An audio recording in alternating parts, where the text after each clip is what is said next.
Well, basically, once the liquidation auctions went live, an arbitrage deal presented itself where there was a possibility of the hedron that you're bidding to win the auction. The dollar value of that was less than the underlying mintable Icosa of the HSI you were getting. And so at the very beginning, we were seeing a significant amount of HSIs going for such a deal at the higher Icosa price. Now, because that was happening, people were bidding their hedron, getting the HSI, immediately selling it for Icosa, and immediately selling it for a profit. And what's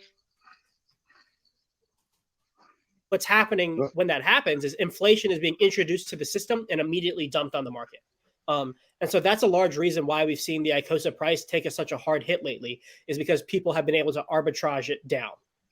Blue, you want to add anything to that? Yeah, well, it's also just we've been getting so much APY for staking, and so the 90-day people came out. Have the 180-day ones come out yet? No. Yet. So it's just a lot of those 90-day people who are selling their coins. They've been getting an amazing yield, and so they're taking some of that profit. Yep. So we just have more inflation in the system now than we did before the auctions went live. Now, one interesting thing, at least about the specific mechanism that I was talking about, is, and we actually just touched on this with what we were talking about with that one HSI, how people are getting it for a deal relative to the cost that they can make the stake for. But when Icosa is at its ceiling price, the cost to make the stake and the underlying Icosa for the cost of the stake and the underlying Icosa is the same.